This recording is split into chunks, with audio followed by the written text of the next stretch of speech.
I stood at the entrance of the vineyard, boots dusty and shirt unpressed, trying to ignore the way the sunlight hit the glossy pastel dresses and linen suits surrounding me. The whole scene felt surreal, like I had walked into someone else's life.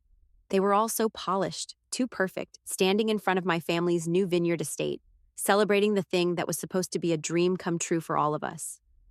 But it wasn't my dream, not anymore. I wasn't supposed to be here, not after everything. "Alex!" I heard my father's voice before I saw him. He looked exactly the way I remembered him, pressed and in control, a leader to the crowd, the kind of man who could charm a room with a flick of his smile. His hand shot out to greet me as if it had been years instead of months since I'd last seen him. "Glad you could make it." I didn't take his hand. Instead, I scanned the crowd, most of them strangers, their faces polite, expectant, the kind of people who would say things like, "What a beautiful event," and "The estate is just gorgeous," and then forget my name 5 minutes later. And then there was my father, standing in front of a sea of guests, trying to look the part of a proud man. Of course, he was the first to speak, the first to grab the mic, with all his attention directed outward, away from the discomfort I was feeling. I stiffened when I saw the glint in his eye, the same one that had always come right before a joke at my expense. The crowd hushed in anticipation, unaware that the punchline was already taking shape. I know," he started, taking the stage, a knowing grin on his face. "It's great to see so many familiar faces here, and it's great to finally have this beautiful vineyard to call our own." The crowd cheered politely, clinking glasses, some whispering about how classy everything was. "But it wasn't always this easy," he continued, his voice a little louder, more pointed. "Some of us, though—" His eyes slid over to me, lingering for a second too long. "Well, some of us were a bit too unstable to handle a glass of wine, let alone hold a fire hose." A soft chuckle rose from the crowd. I froze, rooted to the spot. "Too unstable?" My father went on, casually spinning his own narrative, one where I was the cautionary tale. "Wasn't she the one who froze up during the Big Bear fire? The one who couldn't save anyone?" My chest tightened. I was already drowning in the sound of my pulse in my ears, trying not to let the panic show. Thank God for people who can handle the pressure. His smile deepened, and the laughter that followed felt like a slap. I couldn't move. The whispers started, snaking their way through the crowd. "Wasn't she the one who—" She froze during the blaze, didn't she? Every muscle in my body locked up. The vintage firefighter helmet sealed in a glass case caught my eye, and I fixed my gaze there, focusing on the silver gleam, the helmet that used to mean something more. A reminder of who I was supposed to be. But not here. Not now. I was nothing more than the woman who couldn't save anyone. I stood there, hands clenched, not saying a word. Let them talk. Let them laugh. It didn't matter anymore. The heat from the sun was fading, but the burn of my father's words still clung to me, sharp and unrelenting. I found myself standing at the edge of the estate, away from the crowd, alone with my thoughts. My eyes scanned the fields, endless rows of grapevines that stretched across the hills, a dream so easily realized for everyone else but impossible for me to grasp. Back then, during the fire, I was supposed to be the one everyone could count on. I was supposed to be a leader, strong under pressure. But when the flames roared to life, I couldn't think. I couldn't breathe. My instincts had failed me when it mattered the most, and those moments of hesitation cost lives. I shook the thought out of my head, but the weight of it pressed down harder every year. I was a firefighter. I was a firefighter. But all that was gone now, buried beneath the ashes of a burned-out career. I let out a shaky breath, staring down at the ground, trying to steady my hands that refused to stop trembling. A voice pulled me out of my spiraling thoughts. "Well, that went well, didn't it?" I turned to see Marcus, my younger brother, standing behind me. His arms were crossed, his face pinched in that familiar expression of half amusement, half condescension. I forced a smile. "Yeah, just peachy." "Nothing like a little public humiliation to spice up the day, huh?" he said, his voice thick with sarcasm. I didn't respond right away, just clenched my jaw as I tried to hold it together.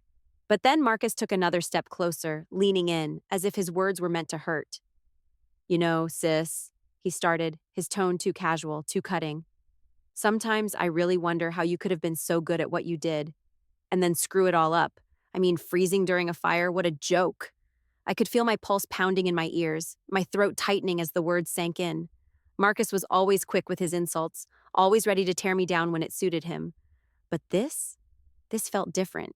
It didn't just sting. It burned. You think you're better than me, don't you? I finally managed, my voice tight and strained. You always have. He raised an eyebrow. Better? No, I don't think I'm better than you. I just don't see the point in sticking around for a show that's over. You've been playing the victim for years. Is that what you think? I felt the words slipping out before I could stop them. That I've been playing the victim? You have no idea what I've been through. The edge in my voice surprised even me, but I didn't care. My eyes locked on Marcus's, daring him to respond. His smug smile faltered just for a second, but he quickly masked it with a laugh. Oh, I know, he said, though there was no warmth in his voice. You've been through a lot. That's why I'm standing here, trying to give you a chance to get over it. But you know, some things, some things are just better left behind. His words cut through the air like a knife. You're not even really a part of this family anymore, Alex. You've always been the outsider. It's why you were never invited into the real world. Why you're not part of the legacy we're building here. My heart thudded painfully in my chest. The vineyard, my family's vision of success, the future they were crafting without me. I was nothing but a footnote, a cautionary tale, not even worth the invitation. Just then, the loud clinking of glasses interrupted our exchange. I looked over Marcus's shoulder to see my father standing at the front of the crowd, raising his glass for the final toast. His voice echoed across the space, louder now, slick and rehearsed. Tonight, he declared, we officially pass down the family estate to Marcus. He's the one who's going to take us forward. I've made my decision. The legacy of this vineyard, this family's future, it belongs to him. The room erupted in applause, the guests all clapping, congratulating Marcus for what he had just inherited, something I would never touch again. I felt my chest constrict. The floor beneath my feet seemed to tilt, everything shifting, spinning. My eyes darted back to the display case, where the firefighter helmet sat like an exhibit, a relic from a life I used to have. Now as for you, Marcus's voice snapped me back to reality. Dad's right. It's time to move on, Alex. You had your moment, but that moment's over. His words hung in the air, but they didn't hurt anymore. They were the last strike in a series of blows I'd taken from my family, from him. I was done. I didn't need their approval. I didn't need their approval to prove anything to myself. I turned away, walking back toward the vineyard's entrance, toward the edge of their perfect world, their perfect future. I had nothing left to prove to them. I wasn't going to stand there any longer, a silent spectator in a life I no longer belonged to. The crowd's laughter followed me as I made my way to the gravel driveway, my heart heavy, but somehow lighter at the same time. The helmet gleamed in the display case behind me, but I didn't look back. Not this time. Not anymore. I was halfway down the gravel driveway, the sound of my boots crunching beneath me, when I heard it. The unmistakable sound of heavy boots on stone, crunching in time with my own. I turned, half expecting to see someone from the party coming to apologize for my father's words, or try to offer some half-hearted comfort.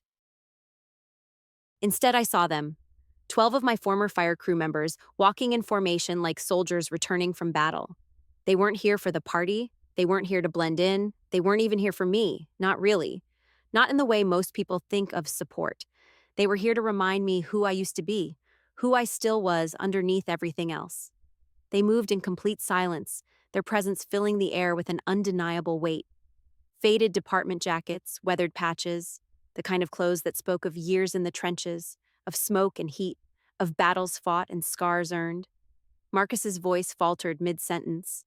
He'd been speaking to the crowd, trying to regain the smooth momentum of the evening, when his eyes caught the sight of my crew walking into the estate grounds. His speech trailed off, and the silence that followed spoke volumes. It was like the air shifted.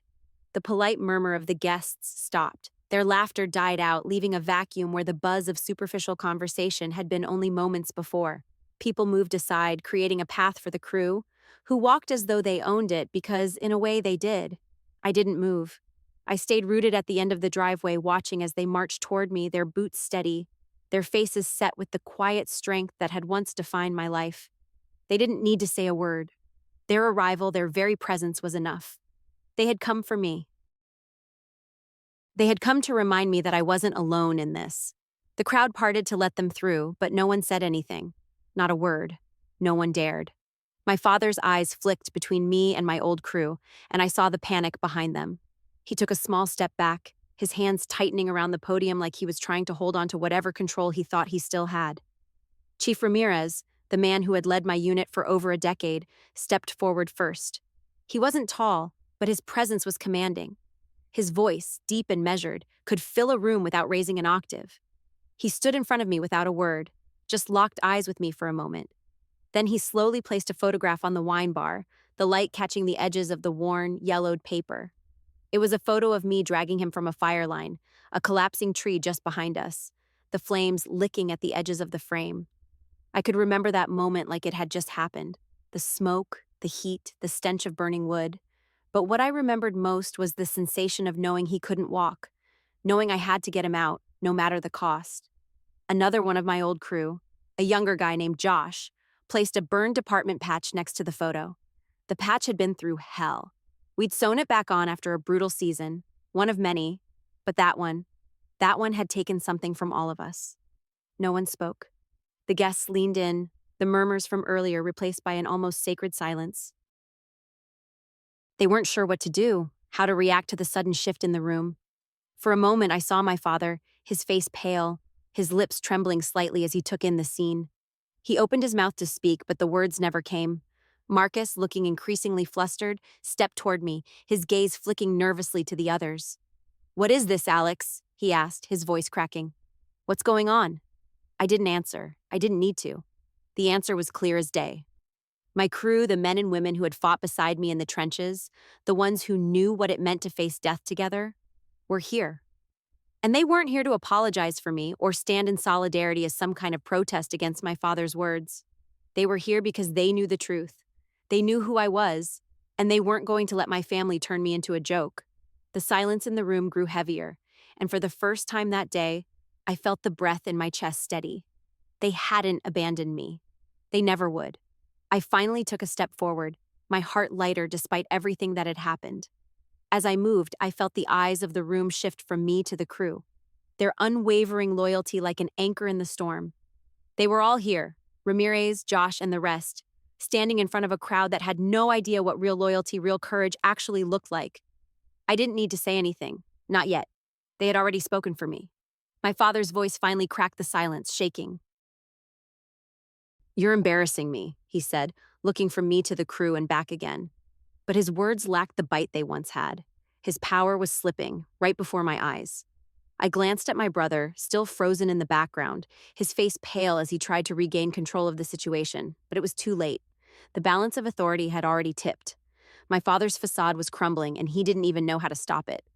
I looked at my crew, each of them standing tall, unbowed. I didn't need to explain. They were here, and that was all that mattered. For the first time, I felt a sense of peace settle over me.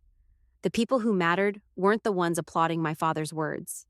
They were the ones who had fought beside me, the ones who knew me for who I was, not for what I had lost, but for what I had given.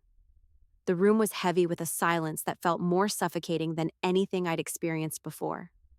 My father's voice trembled when he tried to speak, but the words failed him.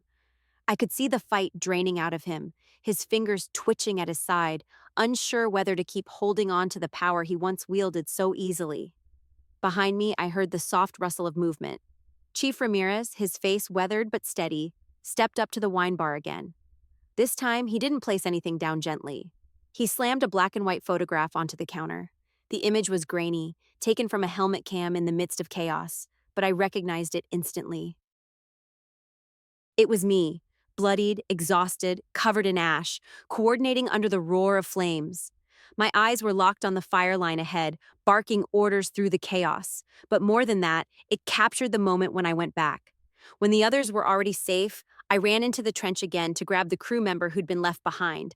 The moment when my body screamed for rest, but my mind only saw a job left unfinished. My hands shook, remembering that moment. I saved them. Every firefighter in that image, each of them, had been brought out of the fire through the chaos. But in the end, it was my hands that carried them. Beside it, Ramirez placed the charred department patch.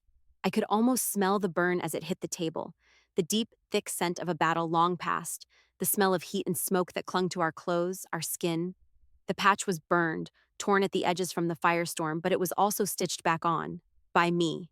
After a brutal season that nearly broke us, we'd all fought through it and made it out. together, no words, just the patch and the photo. A shiver ran down my spine. These were the things I had lived through. These were the things no one at this party would ever understand. I could feel the guests behind me leaning in. Their whispers started again. They didn't know what they were looking at, but they knew it wasn't the joke my father had made earlier. Their eyes shifted uneasily, their polite smiles now replaced with genuine curiosity.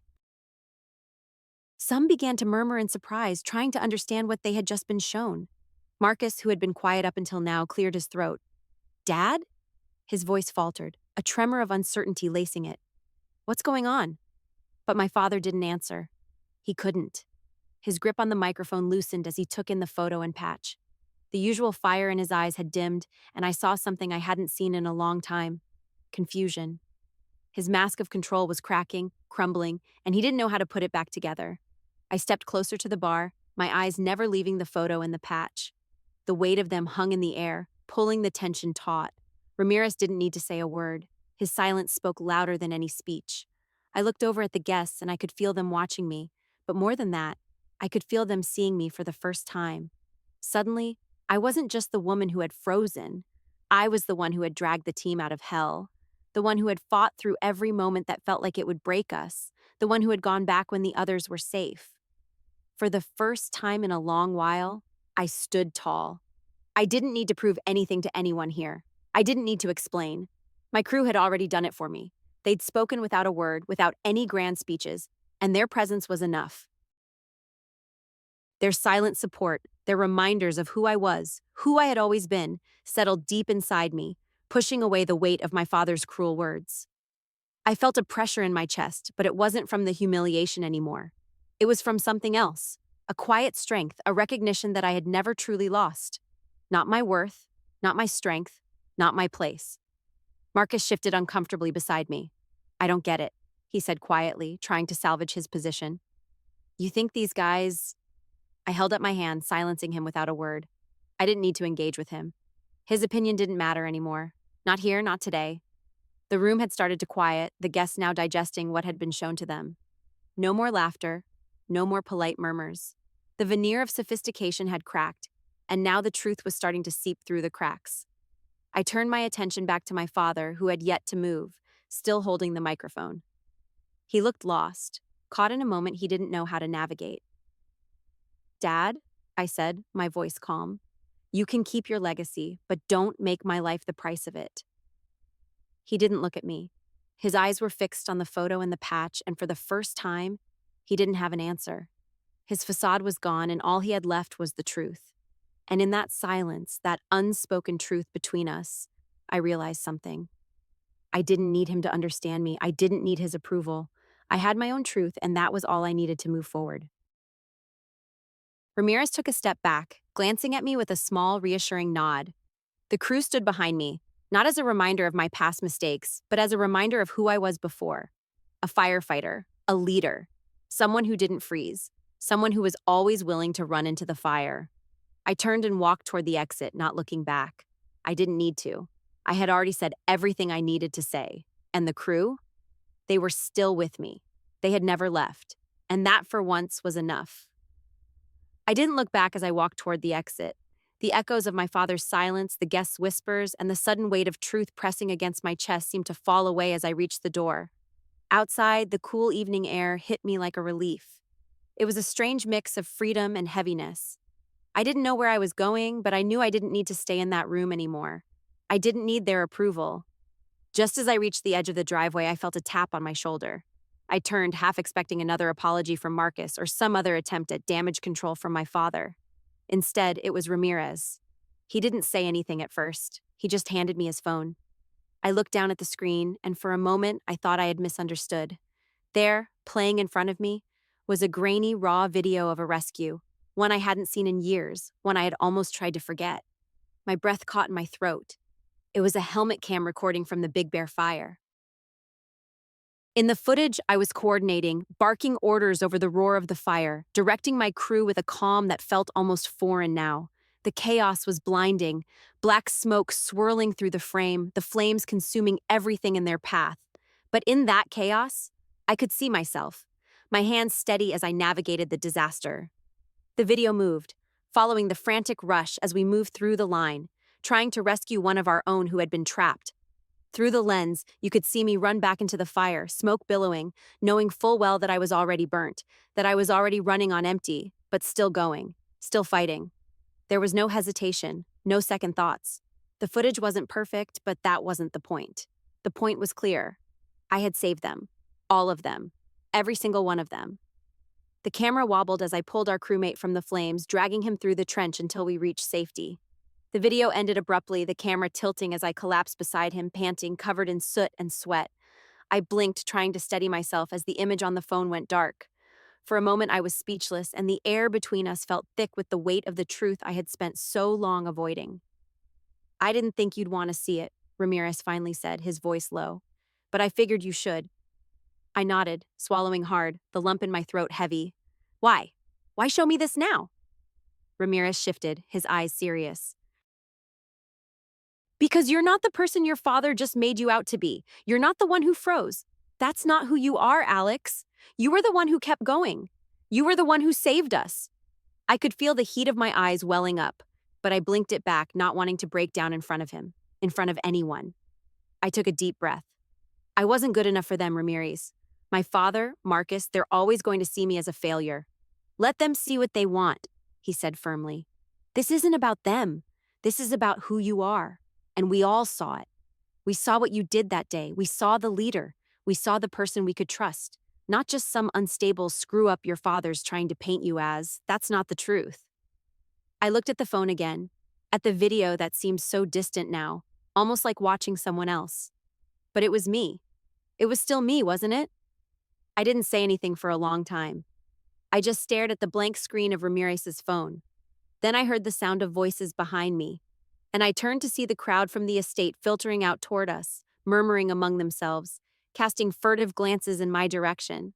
I felt a pang of discomfort rise in my chest. They had seen it. They had seen me for who I was. They had seen the woman my father tried to hide and rewrite into a failure. But that wasn't who I was. Not anymore. Ramirez's phone buzzed in my hand and he glanced at it.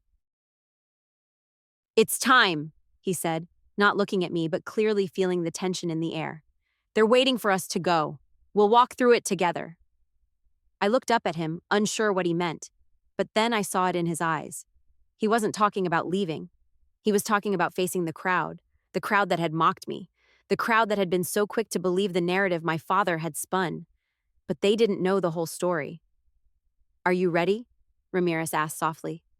For a moment, I hesitated.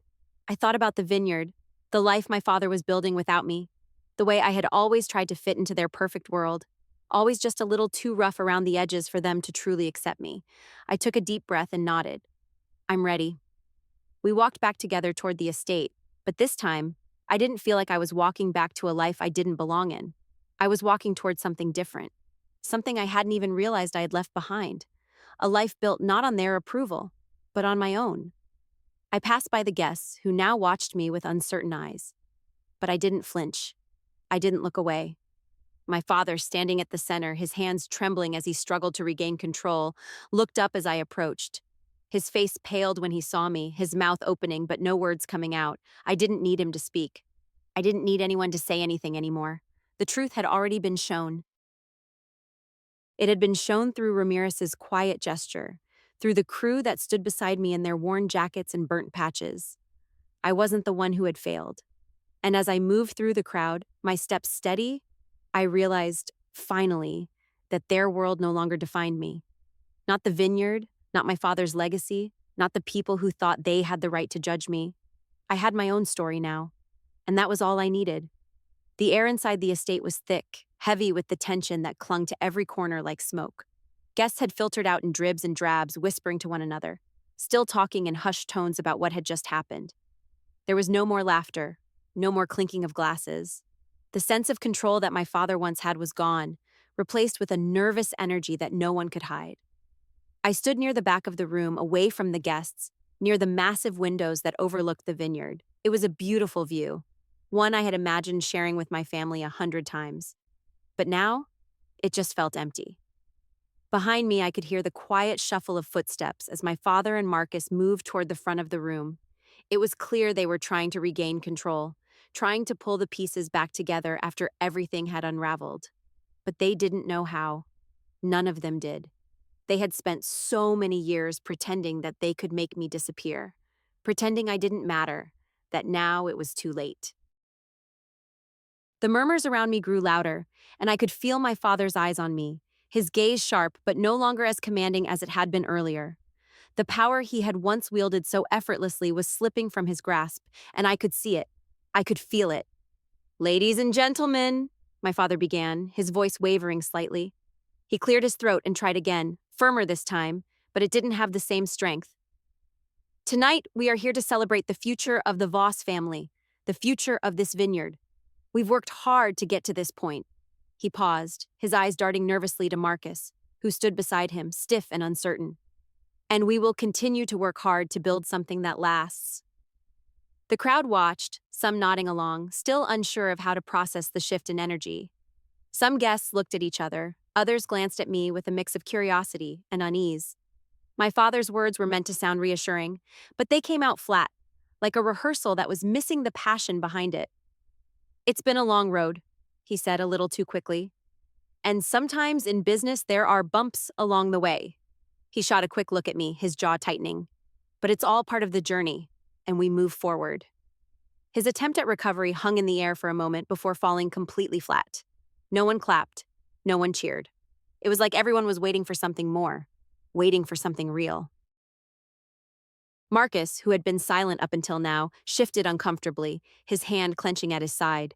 His gaze flicked from the crowd to me, and then back to my father. "Maybe it's time to move forward," he said, his voice quieter than usual, almost unsure. "It's been a complicated night." The tension in the room thickened. My father's face hardened at the mention of complications. He turned to Marcus, his mouth opening to speak, but before he could, the silence was broken. "Complicated?" Ramirez's voice cut through the air, loud and steady. He had stepped forward, his presence filling the space. The crew that had stood behind me earlier moved in silently, like a wall of support.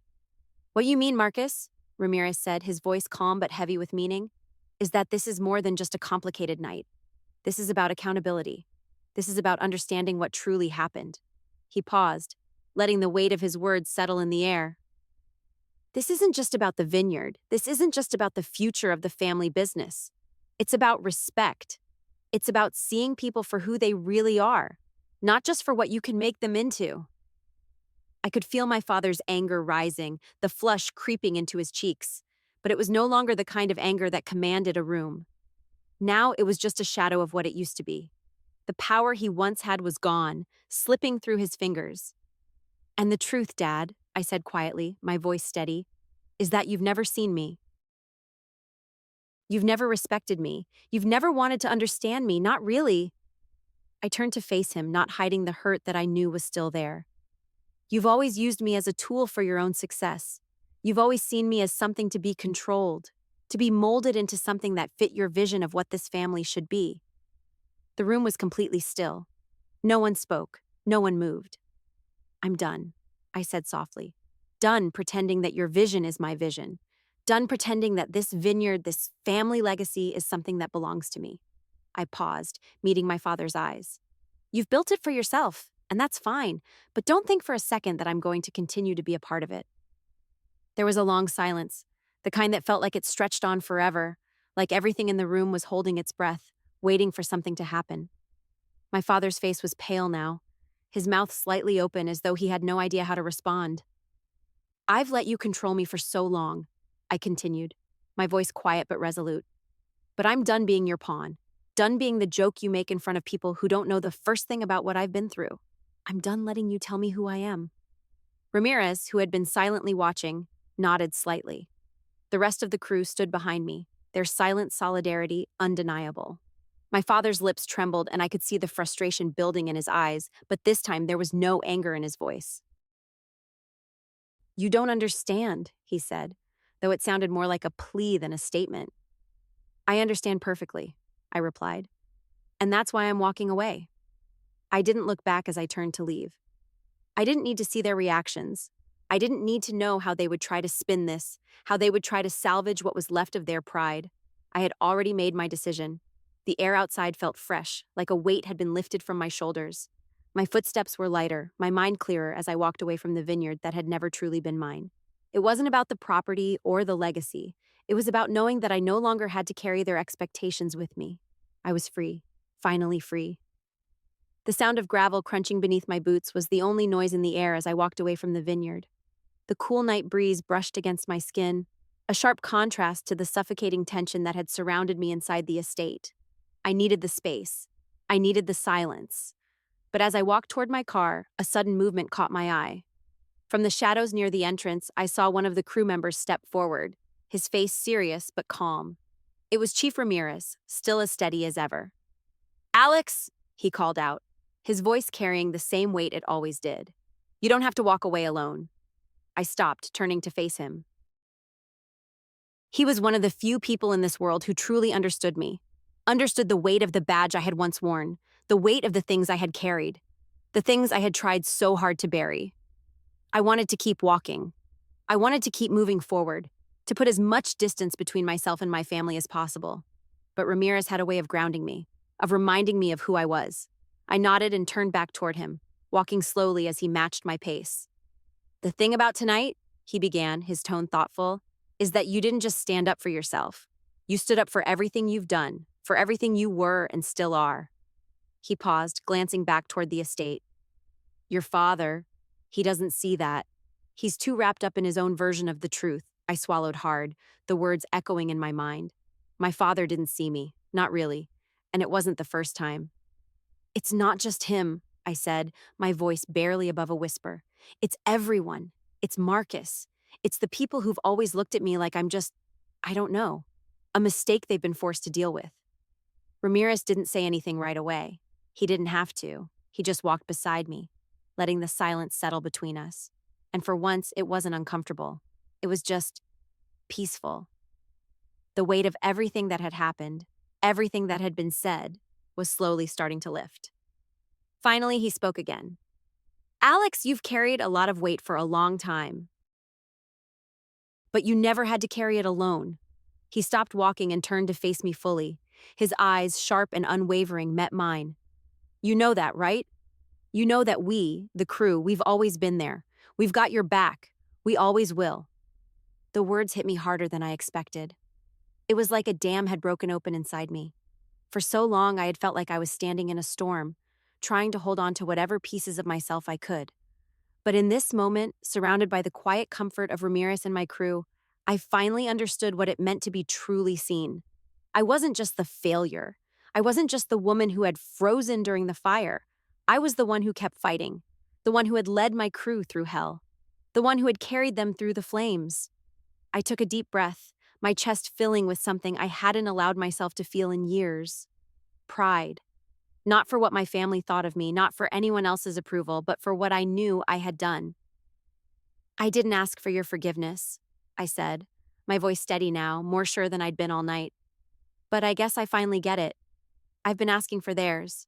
For so long, I thought if I could just prove myself to them."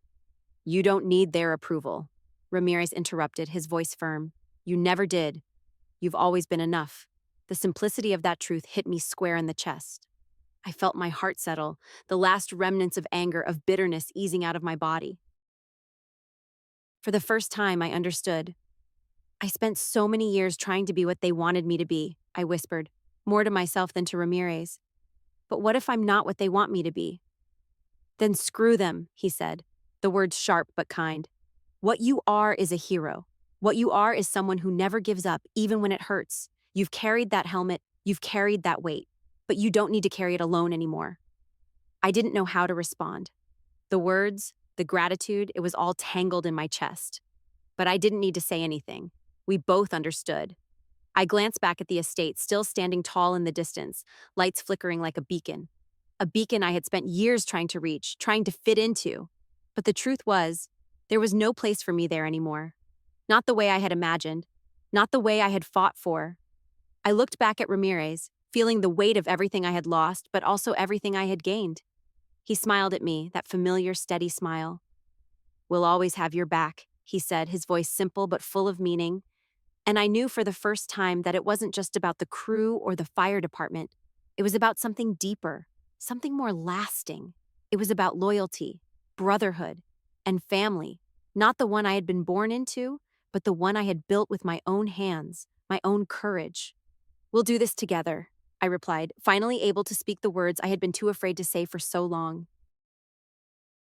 Together, the weight that had been pressing on me for so many years started to lift, piece by piece, as I stood there beside the crew. The fire was behind me now. And the future? It wasn't in my father's vineyard. It wasn't in his legacy. The future was mine to shape, and I would shape it, on my own terms, with the people who mattered, with the ones who truly saw me. For the first time in years, I felt free. The world didn't stop spinning after I walked out of the vineyard. The silence I'd imagined would follow my departure never really came. Instead, a storm of notifications hit, and it was like the moment I stepped out of that estate, everything I'd tried to bury was suddenly being brought to light. My father's words, his mockery, everything was unraveling for them. For me, it was only beginning. The next morning, my phone buzzed incessantly with missed calls, texts, and emails. The messages started slow, a few half-hearted apologies, a couple from old colleagues I hadn't spoken to in years, asking if I was okay. But as the hours passed, it became clear that something had shifted. The story was spreading faster than I could keep up. I ignored the first dozen calls, then the second dozen. My phone was practically vibrating off the kitchen counter, but I stayed rooted to my spot, sitting at the small wooden table, sipping coffee as if the world wasn't collapsing around me. But then an email caught my eye, a news outlet of all things. I didn't even know how they'd gotten my name. I clicked it open. Breaking news: family legacy shattered at vineyard launch. Former firefighters crew confronts family over mistreatment. I stared at the screen, blinking as the words swam in front of me. They had used my name. They had used my past, my pain, as the headline. My father's mockery, my crew's silent stand, everything that had happened the night before, it was out there, public, and it was only the beginning. The next few hours were a blur. The phone calls came in faster, more urgent. Messages flooded my inbox, but it wasn't just from reporters anymore. Former fire colleagues, strangers, even veterans from different units reached out with words of support. Some were heartfelt. Some were angry on my behalf. Some just wanted to know if it was true. If I had really been the one to pull them out of the fire, the way the video showed. I stared at the glowing screen, the weight of it all pressing in on me. I had spent so many years running from my past, from the trauma of the fire, from the people who didn't believe in me. But now, it seemed like everyone wanted to know the truth. They wanted to hear my side. A knock at the door jolted me out of my thoughts. I opened it to find my phone buzzing again, this time with a number I didn't recognize. I glanced down at it for a second, hesitant. The door, however, was already open, and I stepped back to let Chief Ramirez in, along with a few other members of the crew who had shown up unannounced, their faces serious, their eyes filled with quiet determination. "We need to talk," Ramirez said, his voice calm but unwavering. "About what?" I asked, though I already knew. The attention, the fallout, the fact that my life was now becoming something else entirely, something public. "We're doing this together," Ramirez said simply, handing me his phone. "Look at what they're saying about you, about us." I took the phone from him, my heart sinking as the headlines filled my screen. The world had already started turning its eyes toward me, dissecting everything they could about the Big Bear fire, about the crew, about me. There were calls for interviews, a stream of requests for comments, all from people I didn't know, from places I'd never imagined my name reaching. "You've got a voice now," Ramirez said, his eyes steady. "It's time to use it." I looked up at the crew standing behind him, their faces solemn but supportive. They weren't asking for anything from me. They were just here to stand with me, to help me take this step. "You don't have to do this alone," Ramirez added. "We're in this together." For a moment, I was paralyzed. I had spent years avoiding the spotlight, keeping quiet, hoping the world would forget me. I didn't want to be famous for my past. I didn't want to be the headline. But what choice did I have now? The truth was out there, like it or not. The questions were coming, the story was unfolding, and I had two options. Let them tell it for me or stand up and tell it myself. I turned to Ramirez, my chest tight. "What do you suggest?" "Tell the truth," he said, the simplicity of it all hitting me like a brick. All of it. The fire, the crew, the vineyard, the family. People need to know who you really are. not the story they've been fed. I swallowed hard. Who am I really? The words felt like a heavy weight in my mouth, but as I looked at the faces of my crew, their unwavering support, I realized something. I didn't need to hide anymore. Not from them, not from anyone. I nodded slowly. Let's do it, I said. That afternoon, we stood together, me, Ramirez, and the crew, at a small press conference. I didn't wear a suit, didn't dress up for the cameras. I wore what I'd always worn, simple and unpolished. But I spoke the truth. I spoke about the fire, about the moment I froze, about the choices I made and the ones I couldn't. I told them about the crew, the men and women who had stood by me and who had always been the real reason I kept going. And then I told them about my father, about the years of silence, of being made into something I wasn't. And for the first time, I didn't just speak about the past. I spoke about the future, about what it meant to finally have control over my own story. When it was over, I didn't feel relieved. I felt raw, exposed, but in a way that was liberating. I had finally said the words I'd kept buried for so long. The fallout wasn't immediate. The news spread quickly, and as expected, the whispers started, some in my favor, some against me. The comments online, the phone calls from family, the reporters pushing for more stories. But I didn't care about any of that. For once, it wasn't about the approval. It was about owning the truth, about reclaiming my place in the world on my terms. I was no longer hiding. I was standing tall, not just for the crew, not just for the memory of the woman I used to be, but for the person I had become. And that person? She was strong enough to walk away from the past and face the future without fear. The phone buzzed again, another message coming through. I glanced at it. An invitation for a media interview, another news segment, another chance to tell my story. I smiled faintly, knowing that this was just the beginning. The world wasn't done with me yet, but I was done running from it. And for the first time, I felt like I could finally breathe. Days passed, and the chaos from the vineyard faded into a strange quiet. The media buzzed, the story spread, and people continued to comment, share, and talk. It was as if my life, everything I had hidden, had been laid bare for the world to see. But in a strange way, the noise started to dull, and the chaos became something manageable. There were interviews, yes, but they felt less like interrogations and more like conversations. Conversations I had long avoided. But through it all, there was one thing I hadn't expected: peace. I was walking through town one late morning, a slow, almost meditative stroll through the small local museum. I didn't have an agenda or a goal. It was one of those days where I didn't have to do anything. I didn't have to show up for anyone else or be anyone else's version of who I was. I could just exist, breathe, and move forward step by step. Inside, the museum was quiet, a gentle hum of voices echoing from different corners of the building.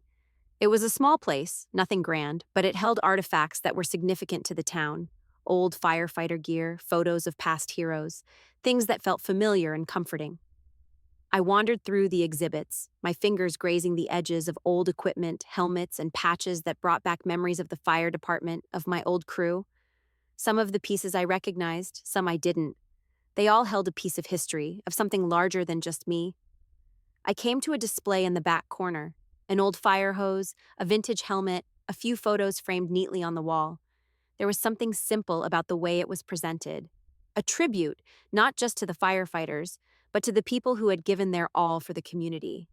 As I stood there, I felt something stir in my chest, a soft, almost unnoticeable ache.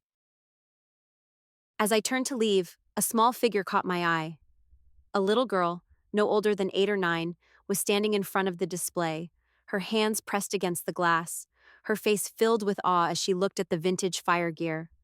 I smiled as I watched her, the innocence of childhood reminding me of a time when I had dreamed of being a hero, when the idea of saving lives and fighting fires felt larger than life. The girl seemed lost in the moment, her eyes wide, her imagination clearly taking flight. She noticed me then, and with a sudden burst of energy, she waved excitedly at me through the glass. Her face lit up as she pointed at the helmet inside the display case. "Wow! Look at that! It's just like the one in the pictures!" I stepped closer, my heart warming as I returned her wave. "Yeah, it's a real firefighter's helmet," I said, smiling. "It belonged to someone who worked really hard to help people." Her eyes widened even more. "You were a firefighter, weren't you?" she asked, her voice full of that innocent certainty only children seem to possess. I blinked, surprised by the directness of the question, but then I nodded, my smile softening. I said. A long time ago. She grinned, her eyes bright. That's so cool. I want to be a firefighter too. When I grow up? I laughed, a genuine sound that felt good in my chest. Well, I think you'd make a great one.